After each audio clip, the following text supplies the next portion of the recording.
Graça e paz, meus irmãos. Estamos na nossa segunda aula da classe Novos Membros e que, volto a dizer, é aberta para todos aqueles que querem aprender mais, a relembrar os fundamentos. Ah, e hoje eu gostaria de tratar com vocês a respeito da Escritura Sagrada. Nós vamos ver a respeito da revelação, o que é revelação geral, especial. Nós vamos dar um exemplo disso com textos bíblicos e nós vamos ver também a ideia de inspiração, iluminação. Então, nós vamos concluir a nossa aula. Então, eu convido você nesse momento a orar. Feche seus olhos onde você está e vamos orar ao Senhor. Santo Deus, eterno e amado Pai, graças te damos, ó Deus, pela tua palavra. Graças te damos, Senhor, por mais uma aula e privilégio que nós temos de aprender mais, Senhor, da tua parte. Nós pedimos, ó Deus, nos dá entendimento, nos ajude a compreender, aquece os nossos corações, nos traz firmeza, ó Deus, na fé. É o que nós te rogamos, em nome de Jesus Cristo. Amém. Amém, meus irmãos. Escritura Sagrada, então, um primeiro ponto. Nós cremos que a Escritura Sagrada é a palavra de Deus e a única regra de fé e prática do verdadeiro cristão. Veja que eu disse a Escritura Sagrada é a palavra de Deus e não ela contém, como muitos falam de maneira equivocada. Ela não contém como se uma parte dela apenas fosse palavra de Deus e outra não. Não, a maneira correta de dizer e de que nós cremos é que a Escritura Sagrada é a palavra de Deus, toda ela. Não apenas as palavras de Jesus, como algumas Bíblias colocam em vermelho, como se fosse mais importante a de se destacar e o resto não é tão importante assim. Não, irmãos. Toda a Escritura, desde Gênesis a Apocalipse, Antigo a Novo Testamento, toda ela é a palavra de Deus. Então, e ela é a única regra de fé e prática do verdadeiro cristão. Aqui vem a ideia, né, do sola escritura, por exemplo, é somente a Escritura, é a nossa regra de fé e prática. Não podemos colocar outras coisas na mesma equivalência, com a mesma autoridade da Escritura. Não significa, irmãos, que não podemos nos utilizar de outros documentos confessionais importantes da nossa igreja, de livros, de teologia. Tudo isso é muito bom, mas o ponto é, essas coisas não têm o mesmo peso, não têm a mesma autoridade que a Escritura tem. A Bíblia Sagrada será sempre a palavra final, a regra de fé e prática para o cristão. Essas outras coisas são apenas servas. A Bíblia é a mestra. Elas são ferramentas a serviço do reino. Então, a Escritura Sagrada, irmãos, é uma coleção de 66 livros. Divide-se em duas partes. O Antigo Testamento tem 39 livros e o Novo Testamento com 27 livros.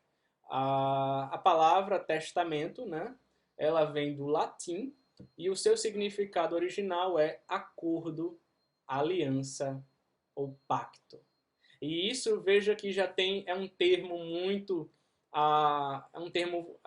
importante, né, no entendimento da teologia reformada, né, refere-se exatamente à aliança, ao pacto que Deus fez conosco, que Deus fez com o homem, desde o Éden, a fim de que ele obedecesse, fosse fiel àquilo que ele determinou no pacto, senão ele certamente morreria. E nós sabemos da queda do homem, e nós vamos ver isso em mais detalhes em próximas aulas, mas depois então o homem falha e Deus faz o pacto da graça, a ideia de Cristo, né, o substituto perfeito que cumpriria o pacto em nosso lugar. Então toda a Escritura ela está ancorada nessa ideia do pacto. Antigo Testamento, Novo Testamento. Isso é muito importante para nós entendermos, irmãos. Então, próximo ponto, irmãos, revelação. A revelação é um ato consciente voluntário e intencional, por meio do qual o mesmo Deus revela ou comunica ao homem a verdade referente a si mesmo em relação com suas criaturas. Então veja essa ideia de revelação interessante, é consciente, veja, é voluntário. Deus faz isso de maneira intencional e voluntária. Ele decidiu se revelar ao homem, a sua criação. Se Deus não houvesse feito isso, não teríamos o conhecimento de Deus. Vamos ver isso mais adiante. Então, veja, um ponto importante a destacar aqui, tá, então, é que essa revelação, teologicamente, nós a dividimos como revelação geral e revelação especial. Vamos entender então melhor o que significa isso. Primeiro, revelação geral. Deus fala ao homem através de toda a sua criação. Ela é suficiente, veja, para deixar os homens indesculpáveis diante de Deus. Mas ela é insuficiente para salvação. Por quê? Porque esse não é o propósito da revelação geral. É apenas a comunicar ao homem, a toda a criação, que existe um Deus que criou todas as coisas. Veja comigo, por exemplo, Romanos capítulo 1, verso 20. Você vai ver o que diz o texto sagrado. Romanos capítulo 1, verso 20. Diz assim o texto. A partir do verso 18, para entendermos melhor. A ira de Deus se revela do céu contra toda a impiedade e perversão dos homens que detêm a verdade pela injustiça. Porquanto o que de Deus se pôde conhecer é manifesto entre eles, porque Deus lhes manifestou. Veja, Deus fez isso. Porque os atributos invisíveis de Deus, verso 20, assim o seu eterno poder, como também a sua própria divindade, claramente se reconhecem desde o princípio do mundo, sendo percebidos por meio das coisas que foram criadas. Tais homens são, por isso, indesculpáveis. Então veja a revelação geral. Deus se revelando através de toda a sua criação e por isso os homens são indesculpáveis. Ninguém vai poder chegar um dia que o Senhor voltar e dizer: mas eu nunca ouvi falar do Evangelho, eu não sabia que existia um Deus. Aí a Escritura diz que toda a criação revela que há um Criador. Então vejamos, revelação especial.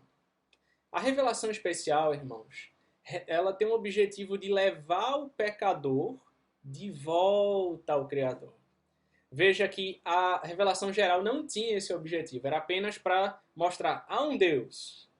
Agora a revelação especial, ela tem esse objetivo, esse propósito salvífico na vida do pecador.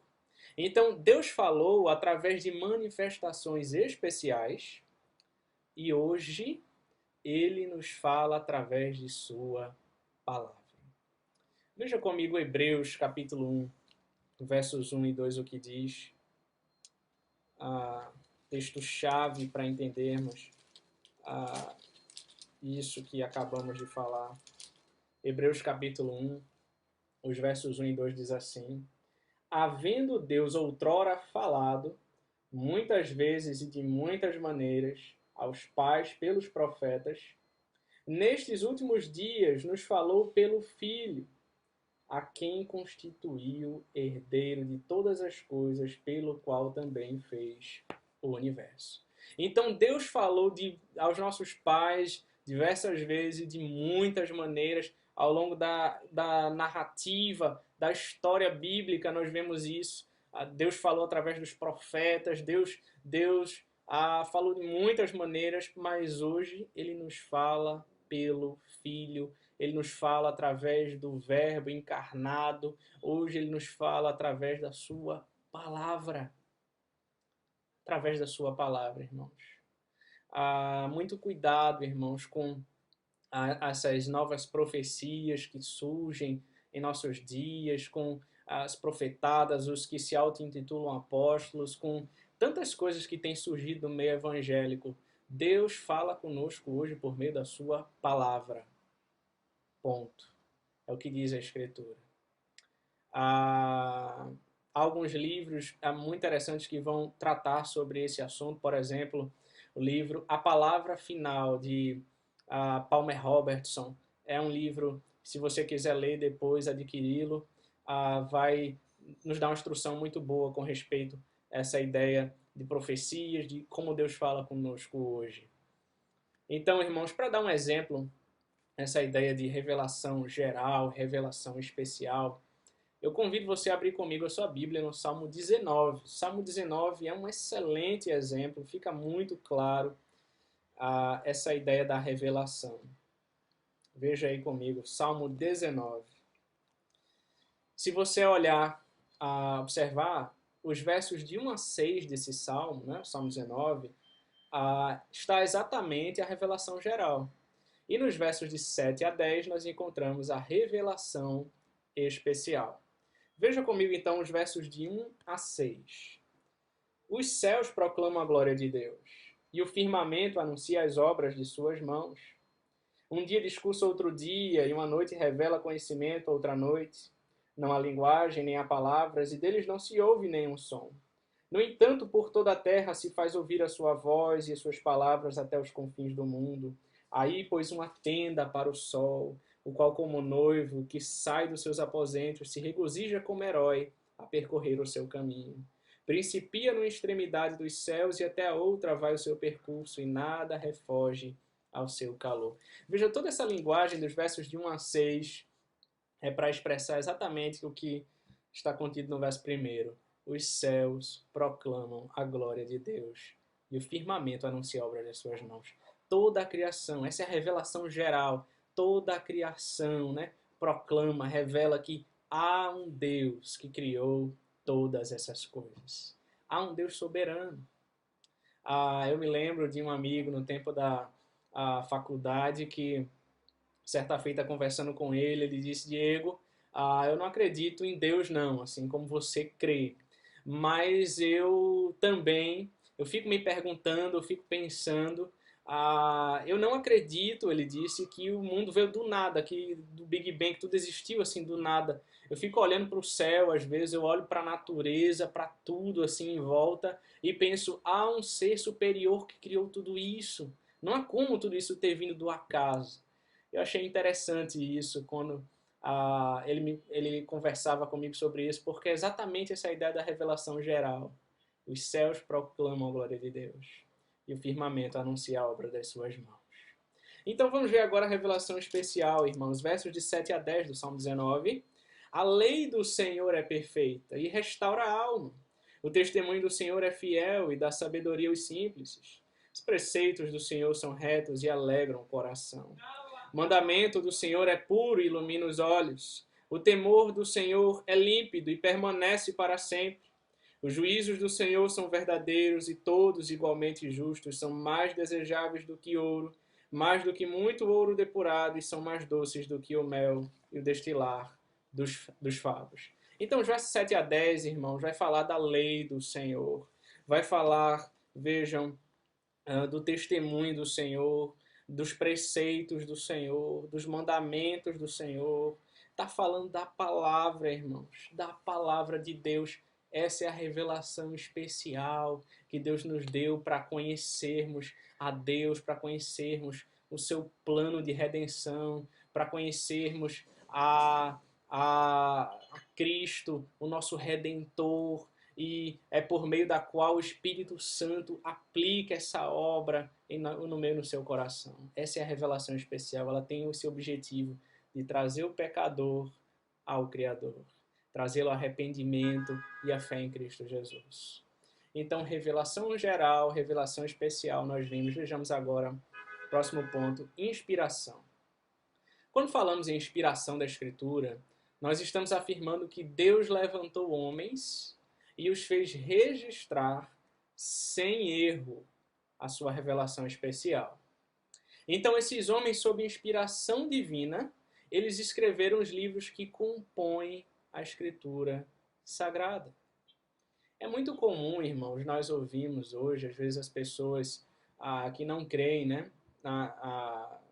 em Deus, nas Escrituras, melhor dizendo, dizerem algo assim. Eu já ouvi alguém dizendo algo mais ou menos assim: eu até creio em Deus, mas na Bíblia eu não creio.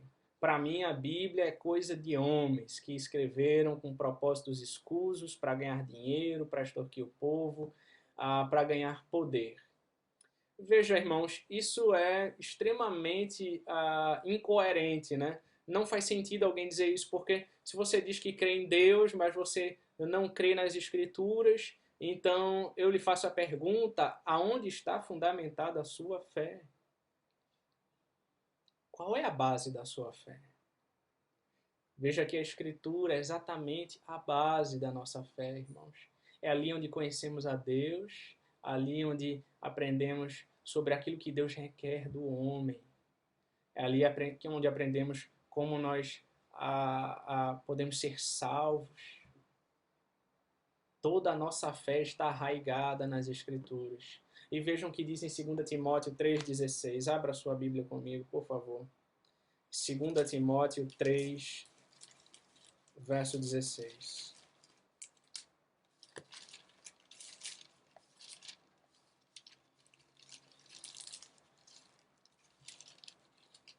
2 Timóteo 3,16 diz assim: toda a Escritura é inspirada por Deus e útil para o ensino, para a repreensão, para a correção, para a educação na justiça, a fim de que o homem de Deus seja perfeito e perfeitamente habilitado para toda boa obra. Então, irmãos, toda a Escritura é inspirada por Deus. Isso é importante destacarmos. Veja, não apenas o fato de nós crermos na Escritura como palavra de Deus, mas também nós cremos que toda ela é inspirada. Foram homens inspirados por Deus, ela não tem erros, porque o próprio Deus os inspirou, e é importante destacar isso, que toda ela é inspirada, e não apenas uma parte. Porque na história da igreja, irmãos, a igreja de Cristo sofreu muitos ataques, problemas, em razão por exemplo, da época do iluminismo, né? Racionalismo. O pessoal começou a colocar a razão acima das escrituras e eles até acreditavam em algumas partes das escrituras, mas aquelas coisas sobrenaturais, os milagres que Deus fez na história, os milagres que Cristo fez, por exemplo. Então, essa parte, eles diziam: não acredito. Essa parte não é inspirada. Essa parte eu não posso explicar pela razão, então eu não creio nisso. E a palavra de Deus nos diz que toda a Escritura é inspirada. Ela foi inspirada por Deus e Deus usou homens para registrar a sua palavra. Segundo, irmãos, vejamos um próximo ponto: iluminação. Quando nós falamos em iluminação, nós estamos nos referindo à atuação de Deus na mente e no coração do homem através do Espírito Santo, capacitando-o para compreender o ensino da Escritura Sagrada. Então vamos ver alguns textos. Abra comigo Salmo 119, para ilustrarmos isso. Salmo 119, o verso 18 diz assim, e mantenha sua Bíblia aberta no Salmo 119, que nós vamos ver outros versículos ainda nesse Salmo. Salmo 119, verso 18 diz assim: desvenda os meus olhos para que eu contemple as maravilhas da tua lei. Verso 27, faz-me atinar com o caminho dos teus preceitos e meditarei nas tuas palavras. Verso 34, dá-me entendimento e guardarei a tua lei, de todo o coração a cumprirei. O verso 125, verso 125, sou teu servo, dá-me entendimento, para que eu conheça os teus testemunhos. E o verso 144, eterna é a justiça dos teus testemunhos, dá-me a inteligência deles e viverei. O que é que o salmista está pedindo, meus irmãos? Ele está pedindo ao Senhor por iluminação. Ele está pedindo ao Senhor por entendimento. Senhor, ajuda-me a compreender a tua palavra. Porque sem o auxílio, meus irmãos, sem a iluminação do Espírito Santo de Deus, não podemos compreender a sua santa palavra. Nós precisamos pedir ao Senhor por essa iluminação, para que Ele abra o nosso coração, abra os nossos olhos, abra a nossa mente, para que possamos, então, compreendê-la e aplicar isso às nossas vidas. É por isso que nós sempre começamos orando, seja uma pregação, uma aula, quando simplesmente vamos ler as Escrituras no nosso dia a dia, nossa devocional. Precisamos nos aproximar das Escrituras, irmãos, orando ao Senhor, pedindo que nos ilumine para que possamos compreendê-la. Então, irmãos, concluindo a nossa aula, primeiro, Deus tomou a iniciativa de se revelar a nós. Se Ele não tivesse feito isso por sua graça, jamais teríamos condições de compreender, de conhecer a Deus, de conhecer veja, conhecer aquilo que Ele revelou. É isso que nós conhecemos. Nessa vida nós não vamos conhecer Deus completamente, perfeitamente, plenamente. Deus é transcendente, Ele vai muito além do nosso entendimento. Nós conhecemos apenas aquilo que Ele revelou de si mesmo. Alguns teólogos dizem que nas Escrituras é como Deus se acomodou à nossa capacidade, à nossa inteligência, né, de compreensão. Então, porque não seríamos capazes de forma alguma de compreender Deus plenamente, totalmente, como quando um cientista vai lá estudar alguma coisa, um ser vivo, ele abre, ele disseca. Nós não somos capazes de fazer isso. Nós conhecemos apenas aquilo que Deus revelou para nós e que é suficiente para a nossa salvação. Segundo, ele também inspirou homens para registrar. Nós vimos essa ideia da inspiração das Escrituras. Terceiro, através da atuação do Espírito Santo, ele nos capacita a compreender. E quarto, a Bíblia Sagrada é a nossa única regra de fé e prática. Então, irmãos, concluindo, eu quero dizer para você, não tenha dúvidas no seu coração quanto à Escritura Sagrada, quanto à inspiração. Não tenha dúvidas de que ela é a palavra de Deus. É a palavra de Deus para mim e para a sua vida. Vamos orar, irmãos. Senhor Deus, amado Pai, obrigado pela tua palavra, obrigado por essa aula. Que o Senhor aplique, Senhor, esses ensinos aos corações desses amados irmãos. É o que nós te rogamos em nome de Jesus Cristo. Amém. Que Deus te abençoe, meu querido irmão.